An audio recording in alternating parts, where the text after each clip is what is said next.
Jai Sri Ram. Sri Rama says that even if one person in a family commits an iniquity, something that is grossly immoral and wicked, the entire family will be destroyed because of that. So be careful.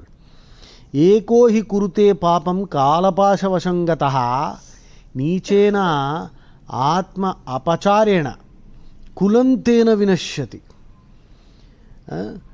ఏకో హి కురుతే పాపం కాలపాశవశంగత. కాలపాశవశం, that means the noose of time. In this Kalyuga, where dharma is overpowered by adharma, the the force field is such that even good people succumb to vileness. So please protect yourself. Study Bhagavad Gita regularly, study Ramayana. Otherwise, your entire family will be destroyed by one act. Jai Shri Ram.